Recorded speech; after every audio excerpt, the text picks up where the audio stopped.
Buenas noches, esto es Zona Franca, yo soy Daniel Pacheco. Los de La Habana fueron más o menos 5 largos años. 5 años de discusiones secretas, de comunicados insulsos, de información a cuentagotas, de declaraciones altisonantes de jefes guerrilleros progresivamente más gordos y menos radicales, hay que decirlo. En La Habana, dicen los cuentos de quienes estaban adentro de los recintos en esas negociaciones, había un gran tablero. Elena Ambrosi, la asesora principal de Sergio Jaramillo, era la dueña de la palabra. Frente a Ambrosi y alrededor de la mesa estaban los jefes negociadores de ambos bandos, del gobierno y de las FARC, y se gastaron, repito, 5 años, media década, 5% de un siglo discutiendo palabra por palabra, coma por coma. El punto sobre justicia y víctimas fue especialmente el más demorado, la conformación de un tribunal, un sistema con una sigla ininteligible, SIVGRN, o Sistema Integral de Verdad, Justicia, Reparación y No Repetición, conformado a su vez por la Comisión de Esclarecimiento de la Verdad y la Unidad de Búsqueda de Personas Desaparecidas, el Tribunal para la Paz y sus respectivas salas, etcétera, etcétera, etcétera. Todo esto fue negociado con sudor y paciencia que al mismo tiempo exasperaron al país que aguardaba los resultados de la negociación. Todo esto con el propósito de sacar a las FARC de la guerra y permitirles hacer política, también de sacar de la cárcel a miles de militares colombianos y sacar de Colombia el fantasma de la Corte Penal Internacional. Y de un pincelazo, en una sola noche en el Senado, con una decisión de la Corte Constitucional, cosas importantísimas negociadas en esos 5 años han sido borradas o modificadas sustancialmente. Y aquí no estoy haciendo un juicio acerca de si los cambios son positivos o negativos. Solo quiero llamar la atención a la profunda ironía que se desprende de que lo que fue minuciosamente negociado en una negociación tan larga y tortuosa esté siendo modificado de afán, casi al pupitrazo, con una velocidad y unos motivos ocultos en el Congreso que dejan iguales o tantas dudas que al mismo tiempo el muy criticado secretismo habanero. Aquí arranca Zona Franca.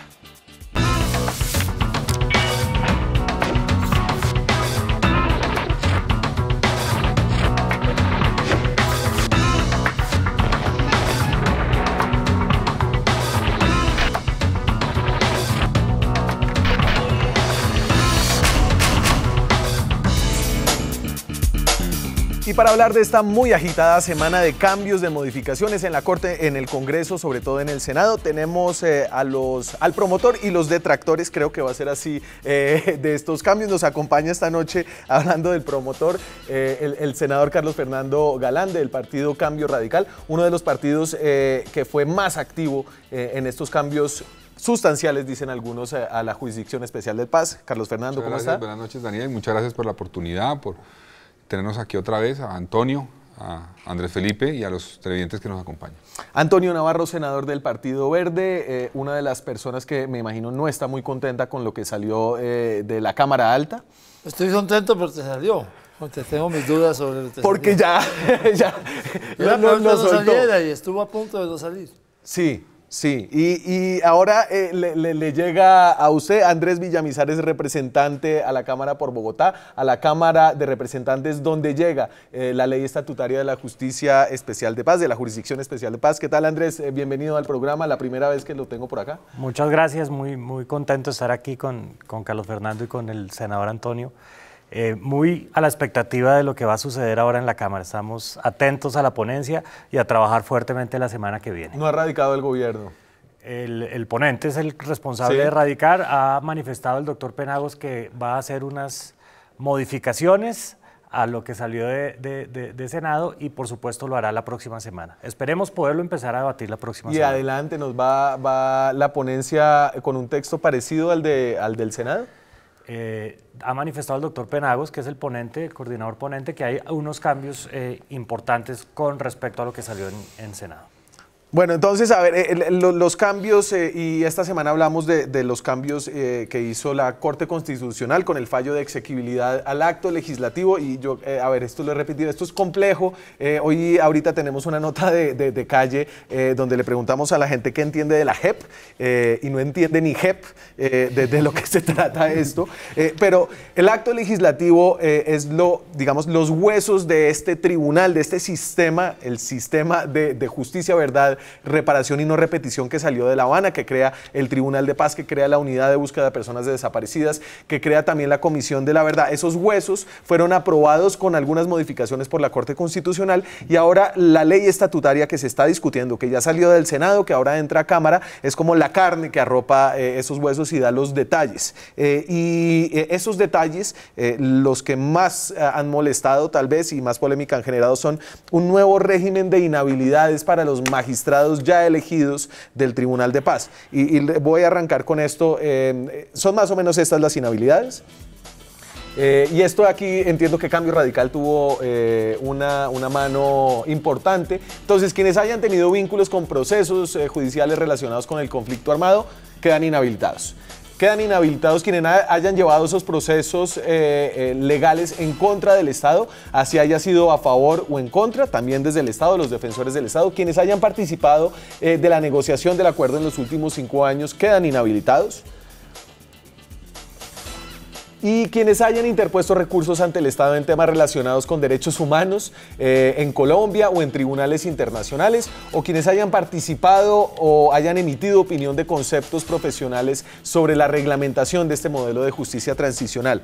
Esto dejaría inhabilitados, entre otros, y esto es una suposición, digamos, porque es un régimen de inhabilidades tan generoso que podría argumentarse que todos los colombianos están inhabilitados, a personas como Jessy Reyes, a Rodolfo Arango, ex magistrado auxiliar de la Corte Constitucional, a Catalina Hey, que fue una de las asesores de las negociaciones y también de las negociaciones exploratorias con el ELN, a Sandra Gamboa, quien trabajó como defensora de derechos humanos con el colectivo de abogados José Alvear Restrepo, incluso a Camilo Andrés Suárez Aldana, que era como la ficha de los militares en ese tribunal, porque también fue defensor y fue defensor de militares en el tribunal, no defensor, quien juzgaba a los militares, ¿cierto?, en este tribunal. Esto es profundamente, es decir, genera unas olas enormes sobre el proceso porque tumba algo que ya se había hecho, senador Navarro. Sí, yo pienso que tiene varios problemas. Primero, yo creo que hay unos derechos adquiridos de las personas que fueron escogidas, aunque no se han posesionado, hicieron todo un proceso, participaron en un proceso que tuvo muchos filtros y ya fueron escogidos como tal.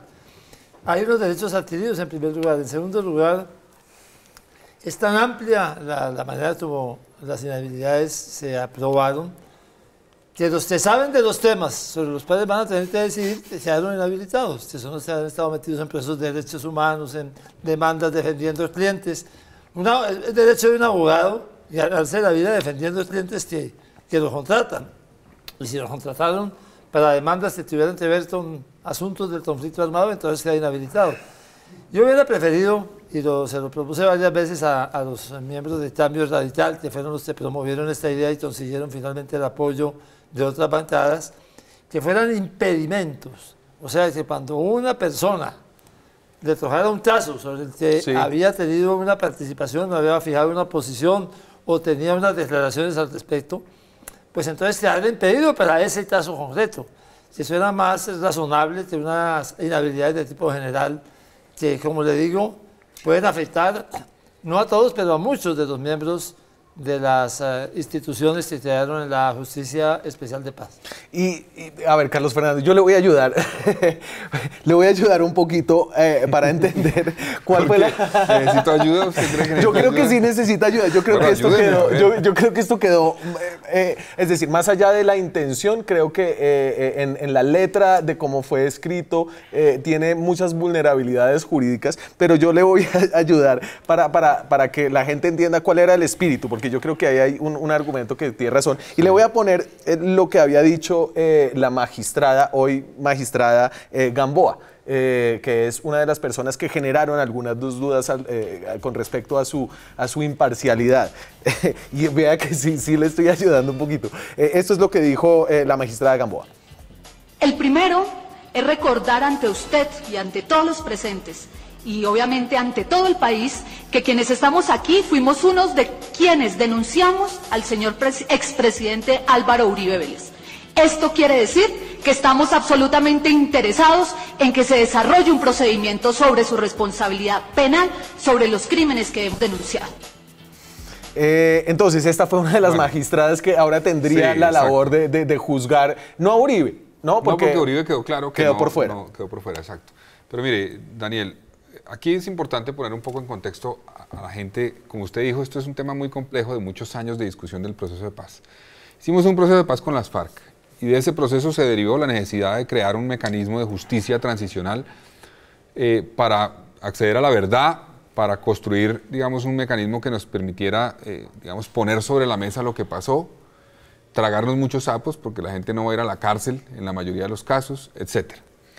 En aras a acabar el conflicto. Entonces pactamos con un actor del conflicto, las FARC, la creación de un sistema que en principio podía investigar a todos los actores del conflicto. Ahí ya hay un problema, ¿no? Ahí hay un problema porque uno dice, se pacta con uno, lo que va a juzgar a ese y a sus contrincantes.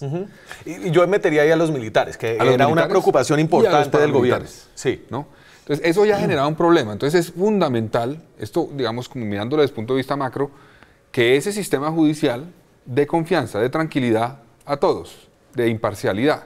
No que le guste a unos y no les guste a otros, no, que dé la mayor tranquilidad posible a la mayoría para que nos ayude realmente a pasar la página. No como una especie de pacto de impunidad, no, sino como un sistema que le dé garantías a todos, digamos, de que no haya una visión como lo que usted acaba de mostrar de una persona que tiene una visión sobre lo que pasó en el conflicto, que uno puede estar de acuerdo o en desacuerdo con ella, pero que no debería llevar esa visión a decisiones judiciales frente a miembros, digamos, o personas que van a ser sujetas del proceso. Entonces, ese es el objetivo. Yo estoy de acuerdo con que eventualmente en la redacción se puede mejorar, se puede cambiar algunos aspectos, se pueden eliminar, pero se podrían... Algunos aspectos me parece que sí, yo no le veo problema, siempre y cuando el espíritu que esto tiene se cumpla de garantizar imparcialidad de esos miembros de la JEP que van a fallar. Eso es el objetivo fundamental. Otro tema importante, la JEP, como usted lo dijo, tiene varias etapas. Una etapa era el acto legislativo, que la Corte lo cambió en varias cosas, que curiosamente en el Congreso le dicen a uno, el gobierno y las voces de paz, no se puede cambiar nada del acuerdo, ¿no? Cuando la Corte entra y cambia, el gobierno dice, no, sí se puede cambiar, mire, cambiamos esto, cambiamos esto. Entonces, el Congreso también puede cambiar algunas cosas. Es más, el Congreso cambió cosas que no dijo la Corte. Por ejemplo, el Congreso dijo que los que estén cumpliendo sanciones alternativas no podrán hacer política mientras que las cumplan. Eso no lo dijo la Corte, pero el Congreso sí lo dijo. La Corte dijo solamente los que estén cumpliendo sanción ordinaria. Ya quedan por fuera de posibilidad de hacer política. El Congreso fue más allá que la Corte. Se puede. Lo que yo digo es que se puede. No estamos amarrados a no hacer sino como notarios de lo que dijo el Acuerdo de Paz. Pero entonces, esta JEP, perdón, yo termino porque ya le estoy quitando el espacio. Él es el hombre de la siguiente etapa. Entonces la JEP tiene el acto legislativo y ordenó aterrizar la carne que usted dijo en una ley estatutaria. El gobierno se demoró mucho en radicar esa ley. Presentó una ley y la retiró. Y esa ley estatutaria tenía a cargo elementos, por ejemplo, como determinar impedimentos, inhabilidades, etcétera, a los magistrados. Pero se demoró eternamente. Entonces el gobierno se aceleró. Por un lado se demoró y por otro lado se aceleró a expedir una reglamentación para que ya pudieran escoger a los magistrados. Su copartidario en la Cámara, digamos que... Bueno, eso es reforma política. Sí, señor. Está cruzando los cables. El legislativo dice que debe empezar a funcionar de manera inmediata, expedir el acto legislativo y la reforma constitucional te la creó. Pero hay que aterrizarlo eso con una ley y el gobierno retiró la ley, doctor Navarro. Retiró la ley, se demoró. Entonces, yo estoy de acuerdo, digamos, con que esto tiene problemas y va a haber discusiones y es válido que... Pero el objetivo me parece a mí válido, necesario, buscar mecanismos para que esas preocupaciones que ha generado la conformación del tribunal se resuelvan, para que no se sienta, porque si no, no vamos a cerrar la página. Si no, lo que vamos a generar es como una nueva etapa de conflicto. Pero ustedes si dejan algo mal hecho, bueno, antes de que hablemos de que lo van a dejar mal hecho también en la Cámara, a usted le va a llegar esto. ¿El Partido Liberal votó a favor o no? En Senado, ¿el Partido Liberal votó a favor? Yo creo que algunos sí, algunos no sí, pero tuvo una mayoría ahí. Pasaron los votos de los conservadores, la U, Cambio Radical y el Centro Democrático, que se salían, pero no estaban, pero para estos entraron y votaron. Para esta votó el Centro Democrático. Ahí se empieza a perfilar la alianza. También la U. También algunos liberales. Y es que ya lo dijo el senador Galán, el Cambio Radical también está asumiendo posiciones que ha asumido el uribismo antes, que critica y no vota lo que no le conviene, y cuando quieren votar algo que va en contra del gobierno, entonces ahí ya vienen y entran al recinto nuevamente a votar. Yo sí quiero mencionar algunos temas que ha dicho aquí el senador Galán. Se pacta con un solo actor para hacer un sistema general.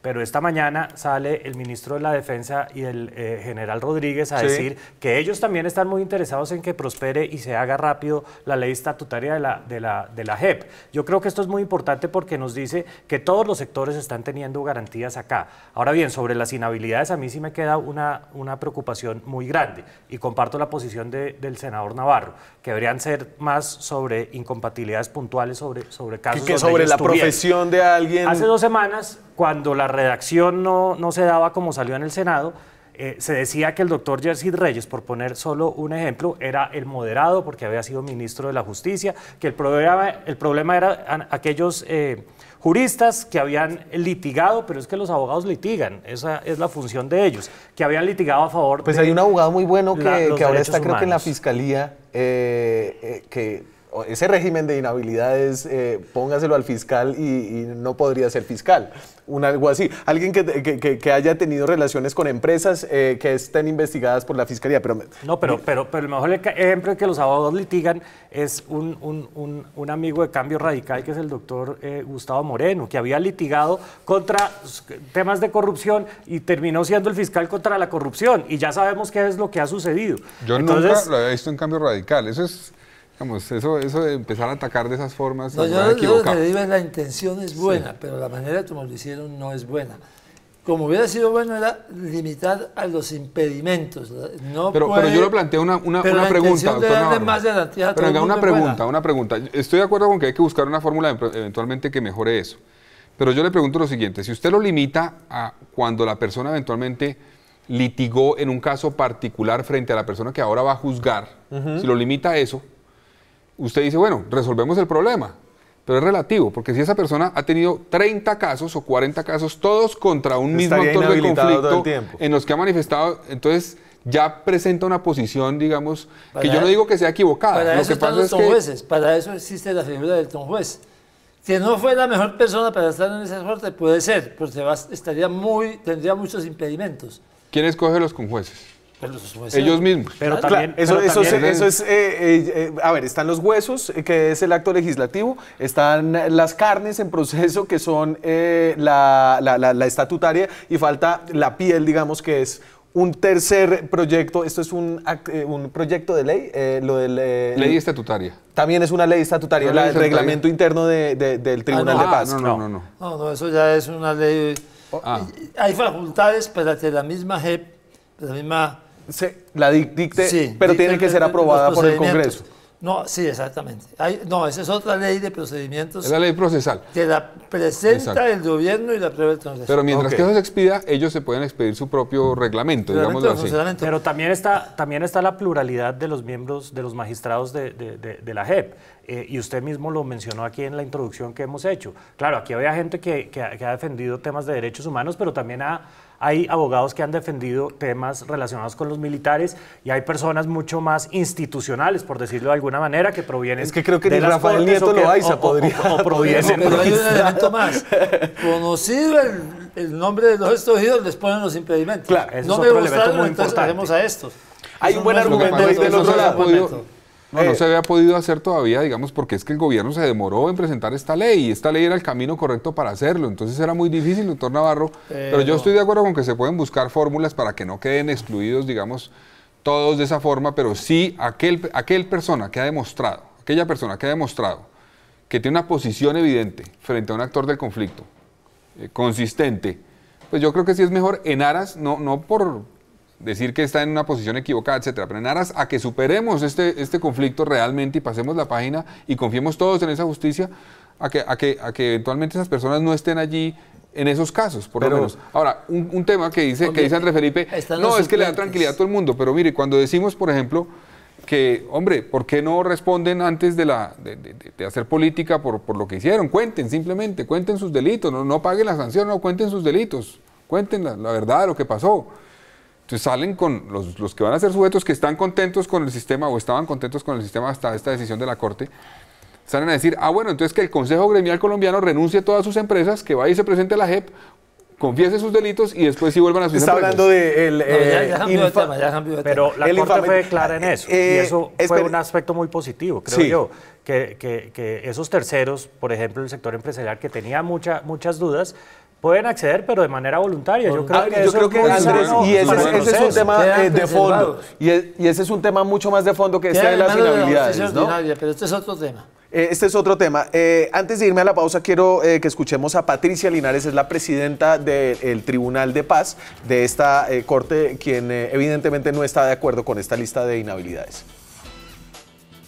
Sí, las inhabilidades que consignó el Senado antier y que ahora pasan a consideración de la Cámara junto con todo el articulado, se construyeron a partir del ejercicio lícito de la profesión de abogado, pues en mi criterio tales inhabilidades serían inconstitucionales. Por lo mismo, si la Cámara las mantiene, pues será la Corte Constitucional cuando desarrolle el examen de constitucionalidad automático y previo que le corresponde por tratarse de una ley estatutaria, la que dirima cualquier controversia que pueda surgir. Patricia Linares, la presidenta del Tribunal para la Paz, dice que es inconstitucional. Vamos a ver si termina otra vez en manos de la Corte Constitucional, que eso siempre muestra, pensaría yo, y se los digo con mucho respeto, un fracaso legislativo. Claro, una revisión automática. Sí, Ley ¿no? estatutaria. Estamos en la era del gobierno de los jueces. El gobierno de los... Me voy a la pausa, ya regresamos con otras de las disposiciones, de los cambios polémicos de esta semana, una semana muy movida en el Congreso de la República. Seguimos en Zona Franca hablando este viernes de la movida semana que tuvo la Jurisdicción Especial de Paz en el Congreso, la Jurisdicción Especial de Paz en el Congreso y también en la Corte Constitucional, que las personas que estamos metidas como en este cuento encontramos es una discusión apasionante, compleja, interesante, pero que en la calle la gente ve de una manera muy distinta. Esto es Zona Franca en la calle.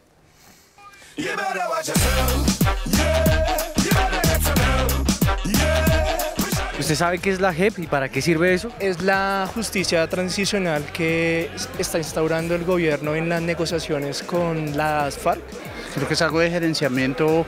La Jurisdicción Especial de Paz, lo que han estado discutiendo estos días en el Congreso. Sí, lo que pasa es que la verdad no he visto mucha noticia. Claro, la Justicia Especial para la Paz, la cual va a juzgar a los guerrilleros y puede juzgar a los terceros. Nada, no tengo ni idea. ¿La qué? La JEP. No, no sé. Sé que es algo de lo de las FARC, de nuevo para incluirlos a ellos en la política.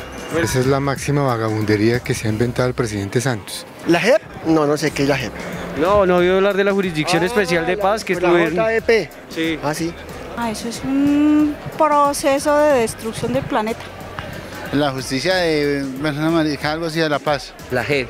Justicia, Esperanza, Paz, me parece, JEP. Especial para la paz. A ver, pero si sabe, pues, ¿por qué no para un momentico? ¿Usted qué entiende sobre eso? ¿De lo que ha leído, lo que ha visto por ahí en noticias, qué ha entendido de ese tema de la JEP? Pues mire, lo que pasa es que yo sé que quieren hacer como una organización para poder manejar los recursos que se están recibiendo de la guerra y para esos recursos que inclusive creo que van a llegar también de Europa. La JEP lo único que nos va a traer son a los guerrilleros de lesa humanidad, criminales, al Congreso de la República. Lo único que sé es que no se han podido poner de acuerdo. Solo pienso que igual todo el mundo debe incluir y todos merecen una oportunidad nueva. Me parece que es para que la guerrilla la reciban ahí, para elijan presidente de Colombia, uno de la FARC. ¿Será suficiente eso de la JEP? Pues mire, yo creo que cada uno de nosotros nos vamos formando. Nosotros no podemos encasillar a nuestros exguerrilleros en una situación, pero sí podemos dar una oportunidad para que se vayan formando. Para mí va a ser una persecución totalmente política contra la oposición. Hay muchas cosas que no se cumplen.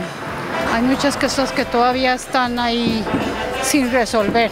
No es suficiente. Necesitamos más rigor en la política colombiana. Realmente aquí en este país no funcionan muchas cosas y creo que eso va a ser un fracaso. Eso nunca va a funcionar. No, eso es ahí una cortina de humo para que el tiempo pase.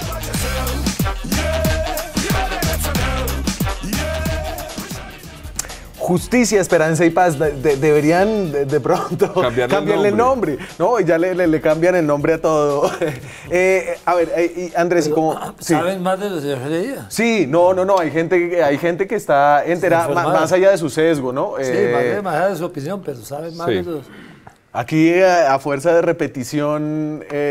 Claro que todas las entrevistas fueron alrededor del Congreso, yo no sé si eso influye. Yo creo que eso influye. Un poquito más. La peatonal de la séptima. Sí. A ver, Andrés, usted entra en modo propositivo ahora porque le llega esta ley estatutaria.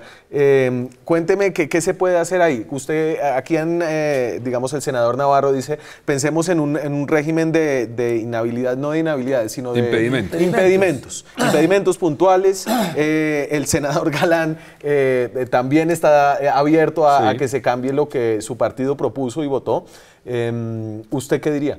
No, me parece muy bien lo de los impedimentos. Yo estoy en desacuerdo de esas inhabilidades generales que realmente saca a todo el mundo del proceso de poder participar en esta justicia especial. Es que los abogados especialistas en estos temas, pues como hemos dicho, han litigado en los temas relacionados con derechos humanos. Yo creo que en ese sentido va además la proposición que va a presentar el ponente en sacar el texto como lo puso el Senado y en que se empiece el debate allí. Una cosa que dijo el senador Galán, muy importante.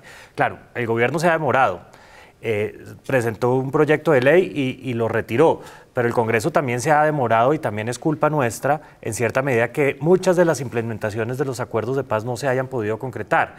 Yo creo que sí hay una responsabilidad muy grande por parte del Congreso de sacar adelante esta legislación, no solo con relación a la JEP, sino también pues ya cambiamos de papeles, entran ustedes a trabajar la reforma política, ya lo hicieron esta semana. Salió de comisión primera. Salió de comisión primera, entra a plenaria y nosotros empezamos a revisar lo de la JEP. Yo sí le pido al presidente de la Cámara, al doctor Rodrigo Lara, que no dilate el debate que se va a dar sobre la JEP como lo hizo con la reforma política. Yo creo que hay una responsabilidad muy grande por parte del Congreso. Este proceso lo que sí menciona es que hay una división de poderes y eso le genera seguridad a este proceso. Ya habló la Corte Constitucional, muy importante el marco que le puso la Corte Constitucional a esta JEP. Ya el gobierno presentó el proyecto, ahora es responsabilidad nuestra sacarlo adelante. Y a propósito, y ahora usted menciona la Corte, y como para avanzar un poquito, a ver, senador Navarro, yo sí quisiera saber a usted cuál le pareció como el cambio más sustancioso que propuso la Corte Constitucional. Un poquito antes, te habíamos dicho desde el principio, la Justicia Especial de Paz, esta justicia transicional hecha por colombianos, para colombianos, es necesaria, porque si no viene la Corte Penal Internacional, interviene y se nos arma un lío de Marta Mayor. ¿Verdad? Los que dicen que eso era inútil, les digo no. Yo prefiero tener esa justicia hecha por nosotros, para nosotros, que intervenga la Corte Penal Internacional. En la decisión de la Corte Constitucional sobre el acto legislativo que se creó la Jurisdicción Especial de Paz, lo más importante es que permitió el corazón del acuerdo. Que declaró exequible. El corazón del acuerdo declaró que era constitucional, exequible. Y es que quien se desarme puede hacer política. Ese es el corazón del acuerdo. Antes se resolvían los problemas jurídicos por la vía de indultos o amnistías. Ahora no se puede usar el mismo mecanismo para todos los de las FARC, y entonces necesita la justicia transicional, pero además hizo otra cosa que tampoco se hizo en el pasado.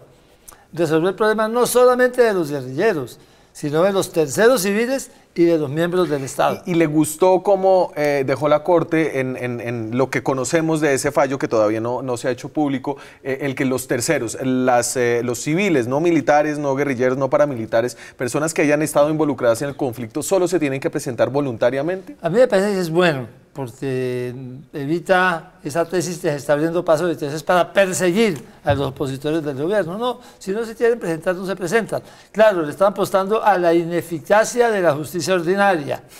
No tienen proceso en la justicia ordinaria y no se mueven, entonces no se presentan tampoco a la otra, confiando en que la justicia ordinaria no se va a mover. Eso es lo más paradójico. Que estaba muy en desacuerdo, digamos, yo creo que eso fue tal vez lo que más tocó de forma negativa a los exmiembros de las FARC o actuales miembros de las FARC. De las FARC. Sí. De la FARC.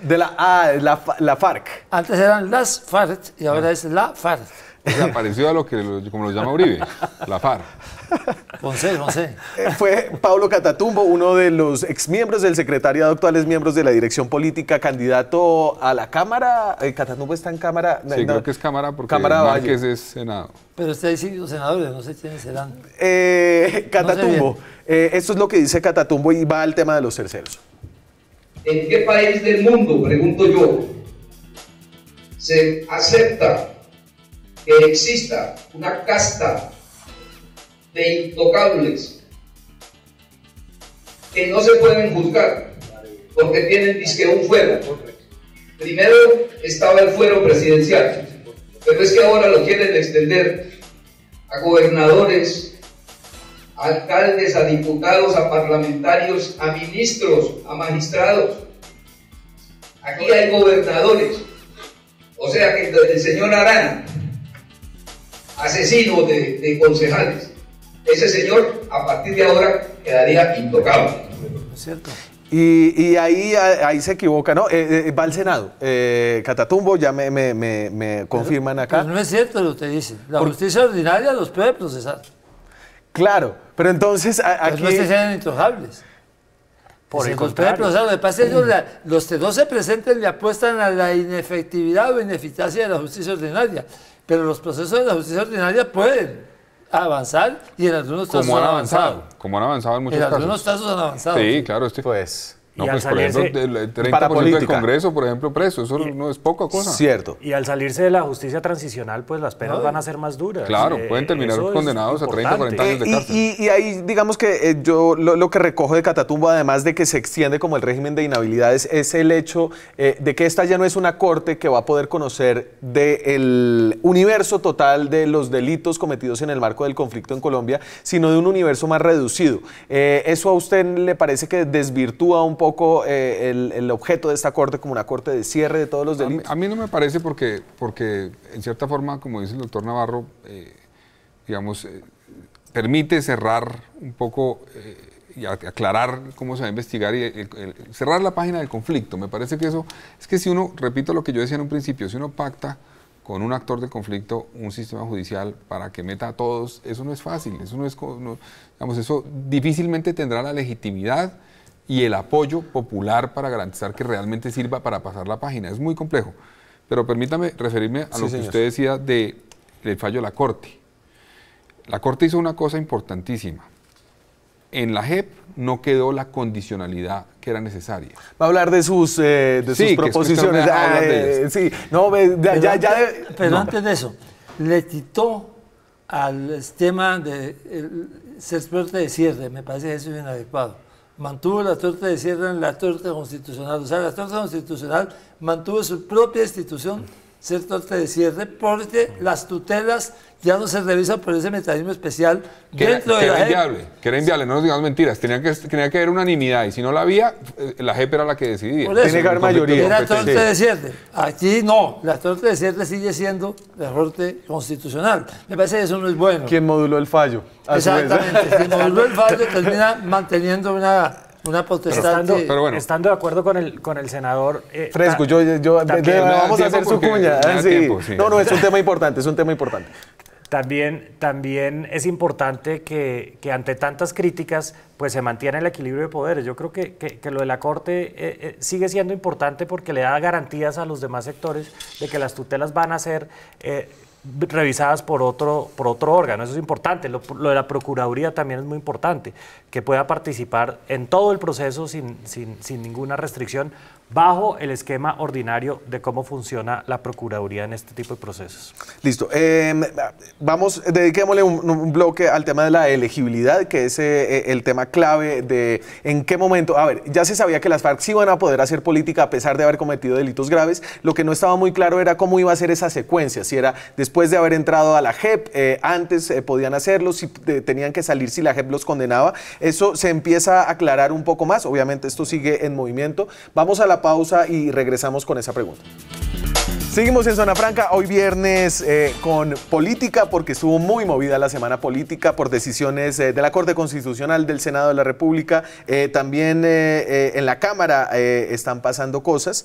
Hablemos del tema de la elegibilidad de la guerrilla de las FARC. Esto era el corazón de la disputa. Sí. Y entonces usted ya defendió la proposición medio chambona de Varón, entonces hágale con la suya. Estoy dispuesto a que se discuta y se busque una mejor fórmula si se puede encontrar una fórmula. Este varón. Pero mire, Daniel, una cosa importante es que la Corte recuperó un concepto que se había perdido en la JEP, en el acto legislativo, es la condicionalidad. Es decir, aquel que incumpla debe perder todos los beneficios, todos. Entonces, si un personaje llega a la JEP y no cuenta la verdad, como estaba en el acto legislativo, ese personaje podía ser castigado con cárcel de 20 años, sí, pero mantenía para siempre su elegibilidad política, porque la JEP no podría imponer una sanción que inhabilitara, no podía.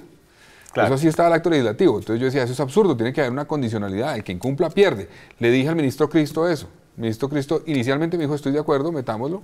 Yesid Reyes también me dijo, metámoslo, lo metieron. Fue aprobado en la plenaria del Senado, luego en la conciliación. En el acto legislativo. En la conciliación con la Cámara lo mataron. Escogieron el texto de Cámara y mataron ese tema. Un error, me dijeron, en la JEP, ley estatutaria lo resolvemos, tranquilo. No lo incluyeron. Tuvo que ser la Corte la que viniera a corregirlo y a decir, efectivamente, aquel que incumpla va a perder los beneficios. Porque si bien la discusión que más creció en las últimas semanas fue que si hacen política antes de haberse presentado en la JEP, etcétera, y que es una discusión válida, me parece a mí, porque lo ideal habría sido que se hubieran presentado inicialmente a la JEP, pero ya los tiempos no dan, infortunadamente, pero sí era fundamental garantizar que esa condicionalidad quedara clara, que quedara explícita, y eso lo tuvo que hacer la Corte porque el Congreso no pudo, porque el gobierno se opuso. El gobierno no quiso que eso se incluyera, Voces de Paz se opuso, el Polo se opuso, en fin. Manifestaron además una cosa que, repito, siempre dicen. Nosotros estamos de acuerdo con que los que no cumplieran con la JEP perdieran sus derechos políticos. Eso es fundamental. Eso era fundamental. Ahora, yo le digo una cosa que va a lo que decía el doctor Andrés Felipe hace un rato, que la demora nuestra, que el Congreso se ha demorado, es cierto, se ha demorado, pero en parte ha sido por la actitud del gobierno, porque es que el gobierno dice, no se puede cambiar una coma, y Voces de Paz lo mismo, y algunos sectores dicen, no se puede cambiar una coma, entonces si uno presenta una proposición, no, nada, no se le puede hacer cambios. Ajá. Pero después la Corte llega y dice, no, sí se le pueden hacer cambios, y aquí están los cambios. Aquí están los cambios. Entonces, le dijeron, ya que la Corte está legislando, ¿por qué no nos dejan legislar también a nosotros? Pues es que el Congreso debería legislar, no en contra del acuerdo, no. Es que, por ejemplo, este tema de la condicionalidad no era en contra del acuerdo, era aterrizando un tema que estaba en cierta forma en el acuerdo de paz, la condicionalidad, pero que en la JEP no se puso sobre el papel. Entonces, eso me parece fundamental y eso da tranquilidad, que ahí no va a haber una inmunidad política a estos personajes, no. Y otro tema es la restricción efectiva de la libertad. Eso todavía está abierto en la ley estatutaria. Dice que será cumplida en unos horarios. Sí. Yo le pregunto a usted, lo que habíamos entendido los colombianos era que durante 7 años tenían una restricción de la libertad de estos personajes, 5, lo que dijera la JEP. Sí. Entonces no podían salir de ciertos municipios o de un departamento, de la zona, del espacio de una zona veredal. Pero cuando usted lee el texto, dice, no podrán, digamos, durante los horarios del cumplimiento de la sanción. Claro. O sea, entonces van a cumplir un horario como de trabajo en esas zonas. Y eso de alguna forma lo debe definir el tribunal, que todavía la Corte le mandó una cantidad de responsabilidades y de obligaciones al tribunal para Pero la Corte también dijo que hay como una gradualidad que el Congreso debería haber incluido en esta JEP, que ojalá lo haga la Cámara, porque no quedó incluido. Y lo que yo pedí es básicamente que esa restricción fuera permanente. Es decir, si dice que no puede salir de 5 municipios durante la sanción, pues que durante los 5 años de la sanción no salga, que no sea un tema de horario. Y hablando un poquito más aquí, más abstractamente, Antonio, esto, por ejemplo, pensando en el proceso de paz con el ELN, incluso por la actitud actual de las mismas FARC, esto no está dejando al gobierno, sobre todo a la figura del gobierno más allá de Santos, muy mal parado frente a futuros procesos de paz en donde ellos dicen, pues viejo, aquí lo que firmemos los dos, pues sí, le ponemos un chulo, pero después no sabemos qué va a salir. Yo sí creo que hay que volver al corazón de un acuerdo de paz. El corazón de un acuerdo de paz es el que se desarma puede hacer política. Para poder hacer política tiene que haber un mecanismo para resolver los problemas jurídicos. Antes era amnistía o indulto. Y había excepciones. En el caso del M-19, unos que quedaron exceptuados, los que estaban condenados por secuestro, no pudieron hacer política y no pudieron incorporarse a la vida civil haciendo política. Aquí lo que estamos diciendo es que los que incumplan a la JEP, entonces también tienen la misma condición, no pueden ser elegibles. Ahora, el punto de fondo es que la JEP es para que puedan hacer política, no para impedirles hacer política. Sí. Entonces hay un tema y es las sanciones que le impone la JEP, ¿cómo las cumple? Y una discusión que tuvimos intensa fue, si las cumple de manera que no puede hacer política, pero estarlas cumpliendo, pues entonces perdemos como el corazón del acuerdo. Sí. Hay que ver cómo se compatibiliza una cosa con la otra. Para quien le cumpla a la JEP con todo, con verdad, con reparación a las víctimas, con todo, le cumpla, cuente todo y se someta a todo. Pero frente a ese tema... Villamizar, métase ahí porque si no lo blanquean acá. ¿A usted le llega ese chicharrón también? No, mi posición es que es claro que el corazón de este proceso es que las FARC puedan hacer política. Es que si no, no hay un acuerdo político, sí, y esto tiene una connotación política muy grande. Ahora bien, hay graduación de delitos y eso lo tendrá que evaluar la JEP muy cuidadosamente. El tema de los delitos sexuales, por ejemplo, contra niños, niñas y adolescentes. Por supuesto, sí, yo creo que la JEP claramente, yo creo que la JEP claramente podrá, y lo discutiremos en la Cámara también, excluir algunos delitos para que no haya ningún tipo de posibilidad de que se hagan, o sea, que los derechos políticos estén por encima de la pena. Pero fácilmente muchos de los delitos que cometieron las FARC, que fueron delitos de carácter político, pueden cumplirse con sanciones en el territorio desminado, por ejemplo, los fines de semana, y ellos cumplir funciones legislativas en la semana en el Congreso de la República. Eso no es la primera vez que sucede en el mundo, y eso es muy importante. ¿Dónde más ha pasado eso? Es que los procesos de paz, digamos, las penas no necesariamente implican sanciones frente a los derechos políticos. Entonces, trabajos sociales que pueden hacer muchos de los excombatientes no van en contra de los derechos políticos. No podemos hablar de Antonio, del tema de que quién firma un acuerdo de paz ahora con el gobierno después de lo que ha pasado. Sí. Bueno, eso puede generar problemas, pero también es importante decir a las FARC, bueno, ustedes entran a la democracia, quieren entrar a ser parte de la democracia, ser un partido político, y solo van a aceptar aquellas decisiones que les gustan, o qué van a hacer, digamos. Eso es un tema importante. Y segundo, dificultades se van a tener para sacar votos si ustedes van a meter pero más. segundo tienen 8 añitos para trabajar. Nadie quiere votar por ellos. Pero tienen 10 curules garantizadas. Me tengo que ir a la pausa. Pero finalmente, el tema de la condicionalidad, yo derivo de la Corte, estoy de acuerdo con lo que dice Andrés Felipe, pero la Corte dijo, si llega a haber una incompatibilidad por la gravedad de los delitos que cometieron, que son los más graves y que cometieron mayores conductas graves y eventualmente su nivel de cooperación inicial entre la sanción, el cumplimiento de la sanción y participar en política, debe primar el cumplimiento de la sanción en aras a garantizar los derechos de las víctimas. Eso fue lo que yo derivé de la Corte. Perfecto. Me voy a la pausa. Nos quedan el tema de la reforma política está caliente, ahora subió al Senado, ya salió de comisión primera y también está caliente la política este fin de semana. Si no se han enterado, el Partido Liberal tiene una consulta abierta. Cualquier persona puede votar. Ya regresamos. Seguimos en Zona Franca. Como les decía, la política también se mueve. Hay reforma política. Me queda muy poco tiempo, entonces si quiero darle. A ver, ya nos vamos a financiar una consulta partidista, que es la consulta del Partido Liberal. Cualquier persona puede votar. Este domingo hay puestos de votación, Andrés, en todos lados donde normalmente hay puestos de votación. Hay algunos lugares donde se restringió la presencia de los puestos electorales, especialmente en lo rural, pero ahí se redujeron las mesas en los puestos establecidos, pero puede votar todos los ciudadanos que tengan su cédula inscrita en el puesto donde normalmente lo hacen. ¿Y por qué alguien que no es liberal, cómo lo invitaría usted a alguien que no es liberal para votar en esa consulta? Pues es que estamos abiertos a que todas las opiniones sean escuchadas al interior del Partido Liberal. Lo ideal en una democracia madura es que todos los partidos hicieran consultas al mismo tiempo y cada ciudadano decidiera en qué consulta votara. Eso lo hacen las democracias modernas. A nosotros nos critican ahora a los liberales porque hacemos un proceso de democracia interna. Pero a la vez en la reforma política todo el mundo habla de que las democracias, de que los partidos deben ser democráticos al interior y de que deben consolidarse e institucionalizarse los partidos. El único partido que decidió hacerlo fue el Partido Liberal y nos castigan porque los demás partidos no quieren tomar decisiones de manera democrática. ¿Usted por quién va a votar? Mi voto es por Juan Fernando Cristo el próximo domingo. domingo. Yo voy a votar en blanco. ¿Va a votar? Voy a ir a la consulta porque yo sé que hay que defender ese mecanismo democrático. No está habilitado el voto en blanco. No hay voto en blanco. Si no hay voto en blanco, entonces no voto. Ay, pero es una mala noticia. Pues, anúlelo. No, tampoco. Pero yo sé que hay que defender el mecanismo de de consulta para pero yo estoy de acuerdo con que esos mecanismos son importantísimos, pero también hay que ser, digamos, tener sentido común. O sea, yo no me quiero meter en los rollos de otro partido. Pero ¿por qué si los liberales y Cambio Radical son casi, son como primos? No, usted tiene un hermano, de hecho, en ese partido. Pero mire, esa consulta la podían hacer en marzo y salía gratis. No había que pagar un solo centavo.